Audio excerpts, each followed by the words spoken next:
Vamos tomar um tempo para entender as palavras de Deus com um sermão intitulado A Salvação e a Igreja de Deus. Vamos confirmar por meio da Bíblia que o próprio Deus estabeleceu a Igreja de Deus e que essa é a Igreja reconhecida por Deus como a verdadeira Igreja. Vamos ver a primeira epístola aos Coríntios, capítulo 11, versículo 20. Quando, pois, vos reunis no mesmo lugar, não é a ceia do Senhor que comeis. Porque, ao comerdes, cada um toma antecipadamente a sua própria ceia, e há quem tenha fome, ao passo que há também quem se embriague. Não tendes, porventura, casas onde comer e beber? Ou menosprezais a Igreja de Deus e envergonhais os que nada têm? Que vos direi? Louvar-vos-ei? Nisto, certamente não vos louvo. Porque eu recebi do Senhor o que também vos entreguei, que o Senhor Jesus, na noite em que foi traído, tomou o pão, e, tendo dado graças, o partiu e disse: Isto é o meu corpo, que é dado por vós. Fazei isto em memória de mim. Por semelhante modo, depois de haver ceado, tomou também o cálice, dizendo: Este cálice é a nova aliança no meu sangue. Fazei isto todas as vezes que o beberdes, em memória de mim. A igreja que tinha esse ensinamento era a Igreja de Deus. A igreja primitiva estava sob qual aliança? A Igreja de Deus está sob qual aliança na época atual? Sob a nova aliança.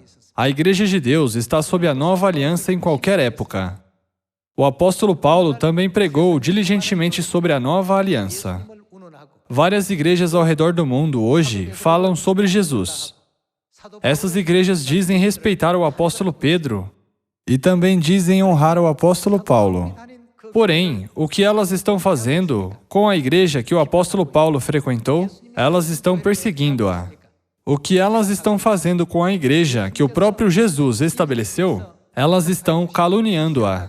Elas desprezam a verdade da nova aliança que Jesus pregou para a salvação da humanidade. Sobre esse assunto, de qual igreja está andando na direção errada da fé, podemos encontrar a resposta através da Bíblia mais uma vez.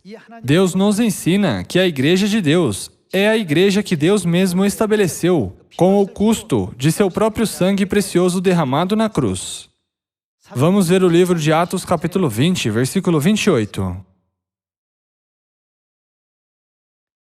Atendei por vós e por todo o rebanho, sobre o qual o Espírito Santo vos constituiu bispos.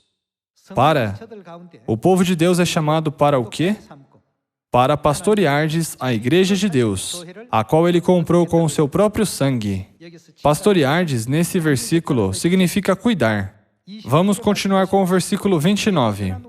Eu sei que, depois da minha partida entre vós, penetrarão lobos vorazes, que não pouparão o rebanho, e que, dentre vós mesmos se levantarão homens falando coisas pervertidas, para arrastar os discípulos atrás deles. Portanto, vigiai, lembrando-vos de que, por 3 anos, noite e dia, não cessei de admoestar com lágrimas a cada um. Quando vemos esses versículos, está escrito que Deus comprou a igreja com o seu sangue. O nome dessa igreja está registrado como Igreja de Deus. A igreja estabelecida com o sangue de Deus no livro de Atos capítulo 20 não é outra senão a Igreja de Deus. Anteriormente, na primeira epístola aos Coríntios capítulo 11, qual ensinamento o apóstolo Paulo passou para a Igreja de Deus em Corinto? Ele disse: Porque eu recebi do Senhor o que também vos entreguei. Que o Senhor Jesus, na noite em que foi traído, tomou o pão e, tendo dado graças, o partiu e disse: Isto é o meu corpo. Por semelhante modo, depois de haver ceado, tomou também o cálice, dizendo: Este cálice é a nova aliança no meu sangue, derramado em favor de vós. Qual igreja tem a verdade da nova aliança? Não é a Igreja de Deus que frequentamos hoje? Ou seja, a igreja que tem a verdade da Páscoa da nova aliança e o sábado que Jesus, o apóstolo Paulo e todos os santos da igreja primitiva guardaram, é a Igreja de Deus. A verdade que a Igreja de Deus guarda hoje não é diferente da verdade que a igreja primitiva guardou.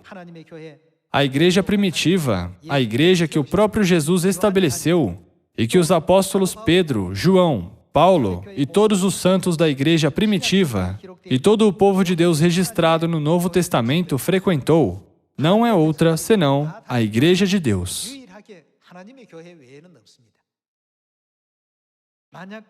Nós não receberíamos a salvação se não fôssemos guiados à Igreja de Deus. Ninguém pode aprender a maneira de receber o perdão de pecados, o caminho da salvação e o caminho ao reino dos céus, sem ir para a igreja estabelecida por Jesus e que foi frequentada pelos apóstolos Pedro, João e Paulo. Eu dou graças ao Pai e à Mãe Celestiais por nos guiarem à Igreja de Deus. Esperando que tenham recebido muita graça, gostaria de concluir esse sermão. Muito obrigado.